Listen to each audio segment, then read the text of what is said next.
Before I begin the video, I want to give thanks to God and appreciation to Him because without Him, I wouldn't have the encouragement and perseverance to get up every day, and that's where my belief and faith rest in. I love you very much, God, and I thank you for allowing every day, every day.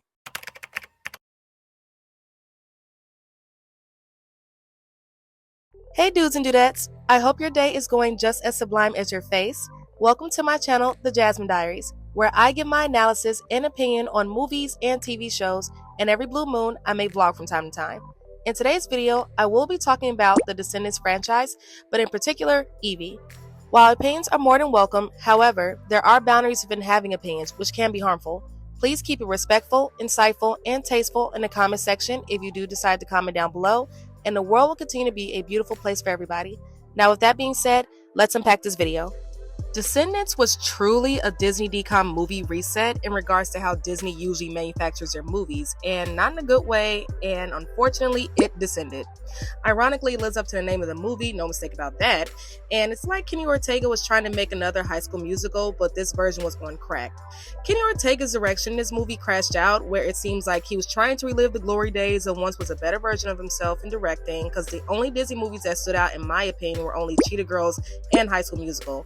And those are the times when Disney movies were Disneying, and most of the movies faded into the background, and Disney intentionally didn't want Lemonade Mouth to be pushed to the forefront. Like, come on, the song to Terminate was catchy as heck, and Disney said, yo, too many people of color in one movie, and plus the white kids weren't exactly in their stereotypes. Let's not make this a franchise. I have no idea why Disney passed on such a good storyline and masterpiece that Lemonade Mouth was, as if it would have really worked instead of Disney recycling the same stories and just slapping a new title on it. I guess Disney follows after what they viewed popular. Because the characters in Lemonade Mouth had their own unique backstories that helped shape their own personal development and character arcs, and I think Lemonade Mouth would have been a better call to go with than giving Descendants one too many movies, which failed to prove anything besides Disney insecurities on letting real talent shine and scrubbed off robotic talent be the face of their dollar signs, minus Uma, Eevee's, and of course Carlos's talent. The movie is based off the novel series called the Eye of the Lost series, and Disney decided to make the series a movie. And come to think of it, it actually reminds me of Ever After High. If Disney ran out of ideas, this is the last straw, because really they did not pay any type of credit where it should have been due. And what's really bad about Descendants is the fact how racially motivated everything was, and it's such an inhumane shot at these actors that they inadvertently accept instead of standing up for humanity, and the fact that they're mocking stereotypes and making it a laughingstock and diminishing it down to entertainment. They just crunched the movie down to gain profit off of and hired a couple of actors who are insecure enough to be puppeteered to do it.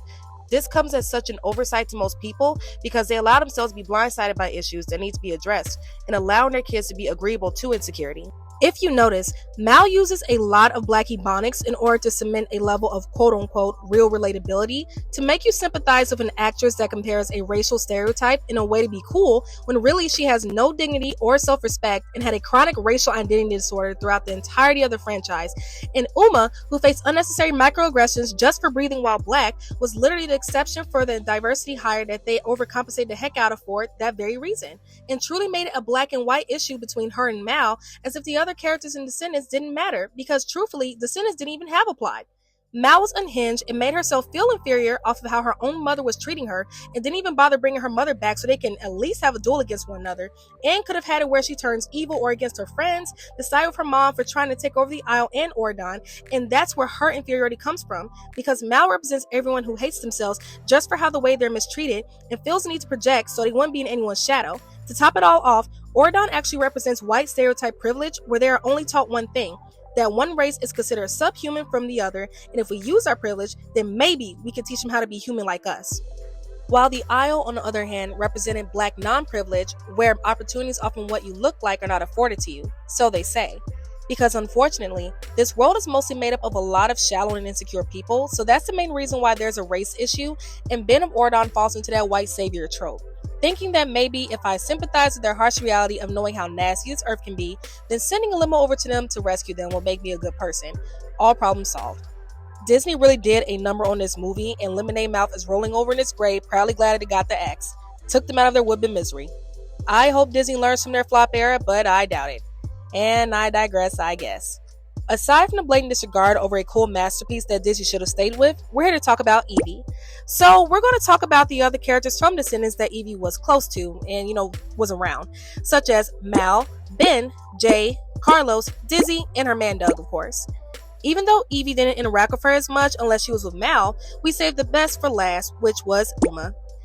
Each character is very interesting in how they interact and perceive Eevee, because not only is she freaking gorgeous and super sweet, but she affected everyone in the franchise in the best way, and starting with Mal. Mal never learned from her mistakes she's made and continuously put everyone she cared about in danger, so she didn't get a great character arc outside of Uma and not victimizing herself to have a personality from her chronic racial identity disorder and her mental break when leaving Ordon, so the viewer can have empathy from Mal's whackness, where self-accountability was no longer something she was willing to do. Then proceeds to milk Ben like a cow by putting a spell on him in order to satisfy an unhinged lust for being seen while white so she wouldn't be in anyone's shadow, specifically Uma's and Eevee's, because she was jealous of both of them, and the fact that they both stood on business and didn't change up who they were not once to suit their own self-serving narrative like Mal, that's what made her feel threatened. And I thought I could grow to like her from the beginning, giving her the benefit of the doubt, but she proved me right with being unlikable and mean. And she was so rude to Dizzy, and all she did was hook the head case up with a hairstyle. It would have been nice to see Mal overcome her narcissism with genuine character development, working alongside Uma to take down anyone who goes against the aisle without her being so confrontational against Uma to prove a point against her own faults, and could have been a better friend to Eevee instead of mooching off her kindness. And she mistreated Jay and Carlos too, and took advantage of how much they cared about her and underestimated them and their feelings because of that. And anytime she needed a shoulder to cry on, she always ran to Eevee and was there to pick up her tears and make her dresses and attend to her every beck and call, which didn't leave room for Eevee to have much of a life unless Mal was vicariously living through it. Mal was such a bogus person and had a transactional relationship with Ben.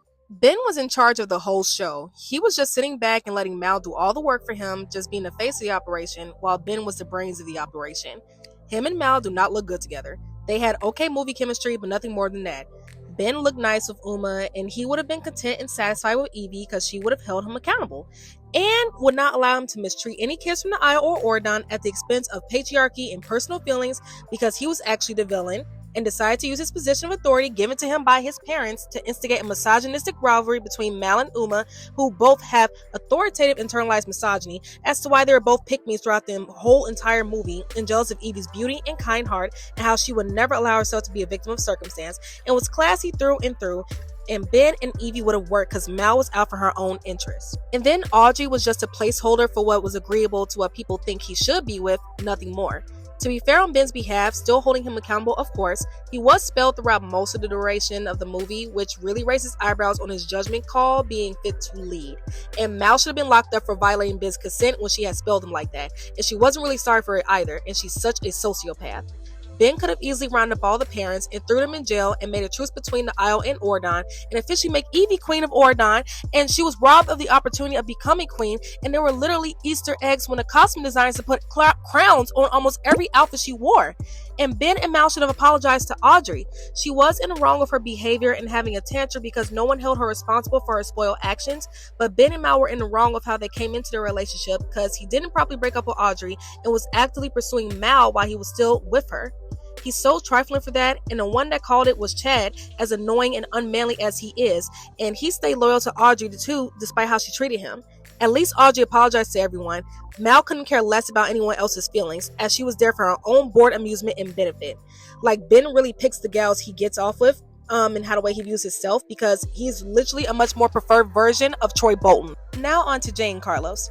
Jay and Carlos were just filler characters, which was petty because I saw genuine growth potential with them, unlike Chad. He was unreal, may God help that boy. While Jay and Carlos were there to help Mal's discredited image so she wouldn't look awkward being delusional by herself. They both started off obnoxious and wanting to feel valued and considered, but then leaned into a more centered demeanor, having evolved from what they've been through, but they didn't feel poured into like Mal and Eevee. I think Disney felt outnumbered if they were to keep another person of color like Mulan's daughter and booted her out when they should have had her and Jay date, as they would have been cute together. And they should have given Carlos a more creative outlet instead of comparing him to a dog just because he so happens to be a mixed-race black man in actual life. Because the term mutt refers to a mixed-race black person to identify them as being half white, half black, disgustingly. They managed to sneakily correlate this into a script as if saying to him to stay in his place. Gross, inhumane behavior. And Jade could have had powers and honed in on her abilities instead of giving her a more mousy characteristic to bring down the barrier, and Jay could have became Knight of Ordon in charge of the entire defense of Ordon, and Chad, Gil, and Harry should have been knights as well. It's just ideas that I'm just throwing out, to be frank. And Carlos could have been an artist and made the mural of Ben and Mal, or much preferred Ben and Eevee. Because I think he made the 3D printer that Chad kept trying to use. He was like a bug in everyone's ears. But I definitely can say that Eevee genuinely cared about Jay and Carlos' well being and was such a good friend to them, and never imposing or taking advantage of them, but always considerate and thoughtful. It would have been nice to see Dizzy as head fashion chief in Oregon, and her and Celia could have had a fashion store together and designed dresses alongside Eevee, with supervision of course, and gave them something to look forward to, because Eevee and Dizzy had such a sisterly bond, and she loved Dizzy, and Dizzy trusted Eevee because she was always looking out for her and making sure she was safe from harm and cared for. And she was such a ball of joy, and I loved Celia for knowing what she wanted, and loved how much she had her own mind, and she stood up to Mal too. And then there was Uma. Uma was the girl that did everything intentional and will let you know what she is willing and unwilling to stand by, and actually had a strong point of why her demeanor was like that. She was intelligent, bold, and redeemable. Harry and Gil were loyal, and none ever betrayed the other's trust, and Uma and Harry would have been a high-key cute couple, and she should have been overseer over the aisle, and I think Uma was robbed of her flowers as she carried Descendants without losing a tentacle and was strategic in every move she makes. Because Mal was hating on her so bad, and all Uma wanted was to be valued and have value, and despite the hand she was dealt, she still helped Mal despite her being untrustworthy, and was more than willing to lay her life down for the sake of others. That's true leadership, and she should have had a movie done for her, because Mal was too busy going through severe daddy issues, because it got very weird and inappropriate with her daddy-daughter dance that she had with her father. It was turning into something else, and it wasn't in a good way at all, because she never had an issue with Eevee. It was all about how the way Mal had treated her, and that's what makes Uma literally a hard rock when she really is a gem. And she was so much more better than Mal and had more of a heart, because that was her plan that they ended up going with. It was Uma's plan they ended up going with, because if you think about it, even in the bar, and when they were going back and forth, her and Mal, I believe, were going back and forth about Nightfalls. Like, I actually like Uma's strategy, because Mal's strategy was all over the place, meaning that she's unfit to lead and she has issues, and Uma's strategy was a whole lot more better. And so right there, she deserves a bouquet of roses for that one. And Uma was really a trooper, and I'm so glad that Harry and Gil had her back. And again, Harry and her would have been cute. And now we have Eevee. Eevee was always that girl that carried herself with possibility and grace, and was always a breath of fresh air anytime she came across the screen.